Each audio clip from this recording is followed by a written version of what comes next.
هیا ما چند روزه پشتی سترانک جبال هنرمندک جن هاتیا بلاف کرن کارودان مزن لنافخوی هریما کردستانی و درو لدیف خوانین امی حاول بدین هندک پرسیارا آراسته و هنرمندی بکن نه میوانم او جی هنرمند هێلی لاف قلب خیراتی زۆر سپاس ممنون هێلی لاف دخوازم هر لێ پرسیاری دەست بکەم بله ناوێتە هێلانە و هێلی لافش چاتیە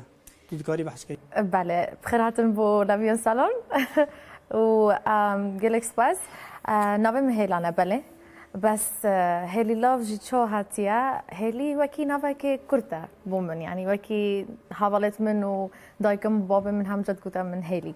و لاف جي بوچ من بيوكر چونكي لاف دف من ماسترين انرجي الدنيا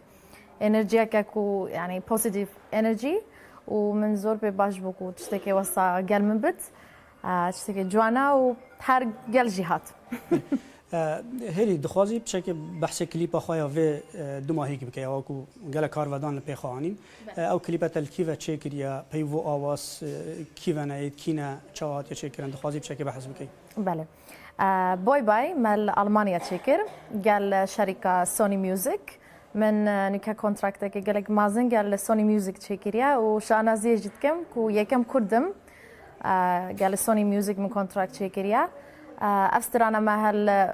يعني ستوديو جيرماني ما تشكر قال برودوسرز وسونغ رايترز سوني وحرف كليب جيل مال ستاف سوني تشكر استرالنیتا پرانیوان انگلیزینا چما یعنی کردیاتا نگلک باشش بروی که استرالن کردینا بیجی یان یعنی دخوازین راسته بزنیم کردیا مزور باشتیه بس بجم هدیه باشتر لتت از خو ستایل من ستایل که اینترنشنال ستایل که انگلیزیه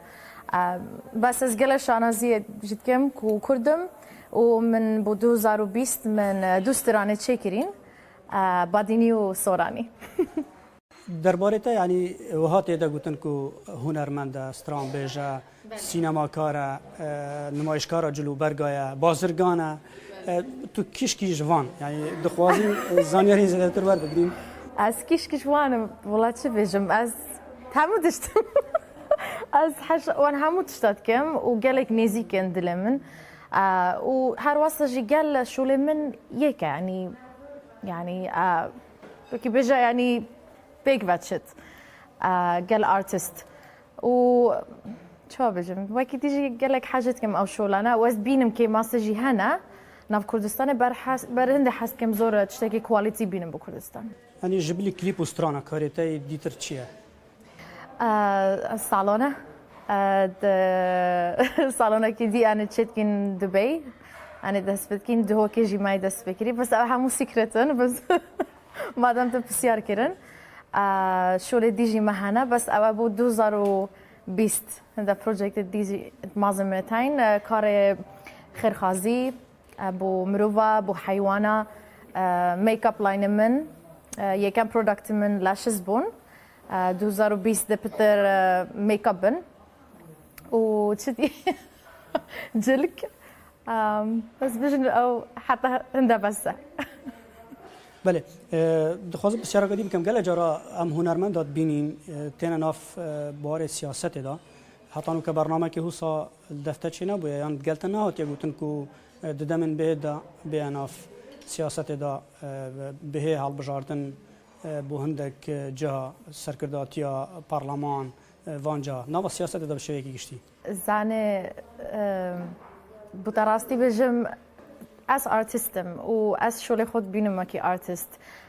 از من زور باش نینه که آرتیست زور بچید نف پولیتیک و او تشتانه چونکه شغل ما فرقه گلوانه و او شغل خود باش تدزن بس هنده جار يعني هنده جار بيويستي يجي آرتیست بچید نفده چونکه آرتیست دنگی که مازنه های و انفلونس یه مازن های چون مثلا کلیپا شورش من چکر و گلک دنیای دنگ وده همو ميديا الدنيا دنگ ودا وحتى واشنطن از خلات كرم سرا او كليبا و برايم مينستر ليسابون از غازي كرم برتقال وجا هندا جارا بيويستي ارتست دنگي خو يعني بلند بكت راي خو بجت بس حتى انه كان جيانتا يا كمالاتي يا تشاويا دخوازين سر جيانتا يا كمالاتي عندك تشتاب زانين بروسسا هفجيني تو چت نوا بروسسا هفجيني دا یان دەمێت خۆ هەر وەسەت و چاوە دەرباز دکەی لە هەولێرێ ڕۆژە من زانێ ئەس زۆر کێم تەمە هەولێرە چونکی شولە من گەلێک دەربەیە بەس باوەڕ بکە هەموو جاژی خەریب بم زۆر وەختێ کوردستانی دوورت بم ڕۆژێت منژی ینی هەموو ڕۆژە نه هەموو ڕۆژ بەس ینی هەفتەیە دەبێژە 6 جار ئەس دەچمە بۆ ڕاضێ مدیتیشن ئەس چاوی خۆ دەمە زۆر خارنەخۆ و بەدەنی خۆ و چ دی ئەس زۆر شۆڵکەم ینی شۆلە من هەموو ڕۆژە هەیە بۆ هەموو تشتە ئەو ئەس گەلێک حەجەژت کەم ینی ئەس ینی باوە ناکەم چ جاز دەشم ماڵ بەس دانیشم و ئیسراحەتە بکەم ڕۆنۆشتناتە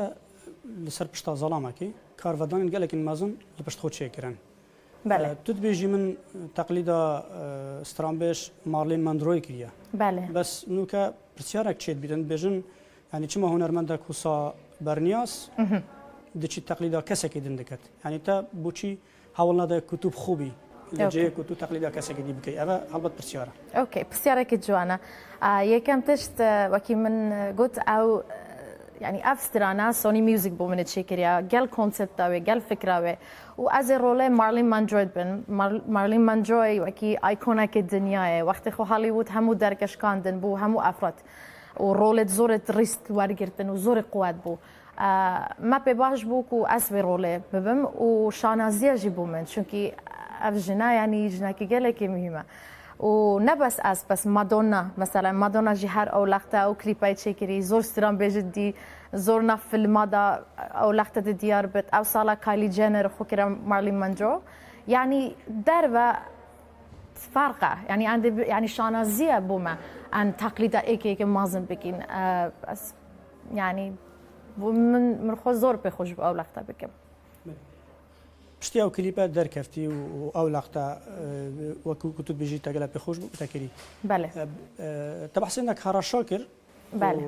هەندێک هەڕەشە لە تاواتی نەکردن شێوازی وە هەڕەشە چاوەیە چ شکلی تاواتی نەکردن ئەو کەسانە دیار نەبێت و هەڕەشە لە تا دیکەن بس کە تو جوابەکەمی بدە ئەو بوو هەموو وەختە ئەس کلیپەکە بەڵاو بکەم هەموو جار هەڕەشە و تحادیت و کوشتن و خەبەر و ئەو هەموو حجمت سەر من نازانم بوو بەس ڕاستی ئەو کەسانە ینی دیارنجی ینی ئەو کۆمنتت هەموو دیارن ئەو کەسانە کینە پرایڤت مێسج زۆرتن گروپەکن شۆتکن مەسەلەن ئەو دیسلایکانە ئەو گروپەکە دیسلایکات کردن بس كو شغلكين بكن بس آسانة زاني يعني من شميجة أو شغلة قبيل كري وشانا زيجي تكم وهندا جار أو تشتانا باشنجي چونكي هكا مروف هار تشتي بسيط شيكت وكو كز بحسناكت أوجي شو تشتانا تاقوارتن يعني از باورتكم أفرا وكاسانوي من تيناقهن يعني امپاکتا من ئەڤڕۆ چ بووە ئەس باوەڕکەم پشتی چەند ساڵێ دی دەزانن و بۆچی ئەو تشتە من کردینە و تاسیرەوێ چەند باش بووە بۆ کۆمەلگای مە بەڵێ بەس هەر کۆمەڵگەی هێمە ینی بە هەزاران کەسێن ناوەوەی کۆمەڵگەی مە ئەو ڤیدیۆتە ئانلای کردن بەڵێ ینی تو لە سەرڤەیەکە چت بێژی زۆر ئاسانە ینی هیچ تاسیرە من نەکرد و هیچ ئەس عاجز نینم بلاکس بۆ من هەر باشتر بووە چونکی چەند ئەو مەوزوعە مازنتر بوومە هەر موضوع كليبي مازن تربوا ومن بباشا چونكي او وقت او تشتانات قوم من كونفرسيشن قومت يعني هينجي نوكا كونفرسيشن همو او تشوكتش دشت او تشتبكت بس چونكي يعني من او تشتكير يعني كان عندي بحثي وان تشتكي يعني حق جنو بوشي يعني عن هندا مثلا تشتكي نوبة كردستان راسان عندي هجوم كينا سر او تشتانات باشن بلا ازبه قرباني شانا زيجت كم چونکی بۆ من ئاسانە ینی ئازێ حاضرم چونکی ئەتزانم پۆسیتیڤ دەچەند هەبێت پشتی چەند ساڵت دی هێلی گەلە بەحس وەیەکی تێتەکردن و کۆمپانیا سۆنی میوزیک داخوازە ڕوونکردنی لە تێکردە لەسەر ئانلایکردنا خەڵکی خەڵکی ڤیدیۆتە ئانلای کردە و ئەو کۆمپانیا گەلێک دڵگران بوویەش لە سەرڤەیەکی کوچما ئەوی خەڵکی بڤی شێوەی ڤیدیۆتە ئانلای کردە ڕاستە دەخوازە ڕوونکردنی لە تێکردە و ئەو دڵگران بووینە نه ئەوە ڕاست نییە چونکی ینی سۆنی میوزیک بەر هەندە ئەو ڕۆڵە ژیدایە من چونکی ئەوجی دزانێن ڕۆڵەکە ینی ڕیسکەکە بۆ من بکەم بەس چونکی بینن شۆلێت من بەرین و کەژی هەموو زۆر ڕیسک بووینە و ینی وانە خۆ گوتمە پێ باشە تو ئەو ڕۆڵە بکی وەکی من گوت زۆر شانازیێژ دکەم و بەس تشتێکی گەلە گرنگڤیرە ئەوەیە و سۆنی میوزیک ژی حەسکن بێنە کوردستان و من وەکی دەرکێکی ڤەکری بۆ هونەرمەندت کورد کە سوباهی مەسەلەن سۆنی میوزیک کۆنتراکتێکی مازن گەل هونەرمەندت کورد بکەن و پشتگیری ئەوانە بکەن چونکی کوردستانی ڕاستی ینی هاوکاری هونەرمەندە نایەتەکردن ئەس خۆ دوێت زانم جەبار هەندێک گەلێک مهمە بەس ئەو ژی شەرت ئەوە و ببینن کوردجی چۆنن ینی بینن و ئەو هەموو حجم بێتەکردن سەر کووردا ینی کستران بێژەکێ و تشتێکی نوکری ئەو ژی زۆر باش نییە بەس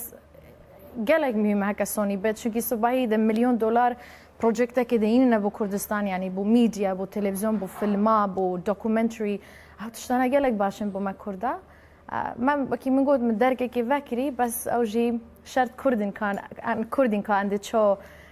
أو درك بخو ورجرين. تلبرين أشترانيت كردي تقول في كومبانيا ناف دولتي شكي ددمن بيدا. قال سوني ميوزك. بله. من دوستران حتى نكت شكرنا كردي يك صوراني ويك باديلي. كيل بس فان كارين تاعي كوريات تكت يعني قال جرى رنجا في سيارات بتاكرن كو كاساتي رنجا هبن آلی کاریات بکن و پشتگیریات بکن بو وان کارن تا یعنی ام دخوازین بزنین کی آلی کاریات کت کی لپشت وان کارن تا کو افکار نهاتوت کی اوکی من او بسیار زو سیره او بسیار خو هر خلطه چونکی توید بیجی من هکا من کسک نبود بش من او تشتانا نشن بکم افراد نشد بکت برهنده من او بسیار گلک سیره بس زانه از نه نکبوی مستران بش و از یعنی بچکاتی بابا من دست من گرتیه بریا ناف ماسترین میوزیک سکول یه فنلندا از 18 سالی چون امریکا من شول کریا گل پرودوسرت گلکت مازن او شولت همو جیانا منه و او تشتکه کسک نشد یک روزه دا اکی بکتا هنرمند چونکه هنری نت تشتکه تو ده پارا کری هنر جدل رحه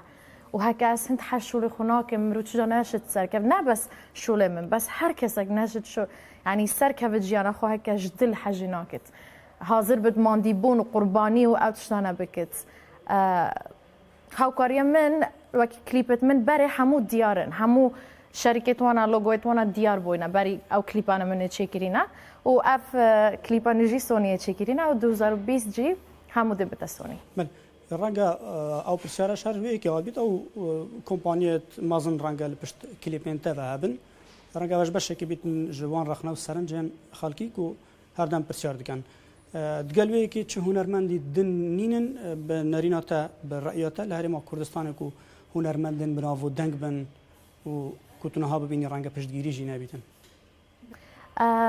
تزانه پشتی کلیپاس شورش من چکر از 3 سال من استران نبود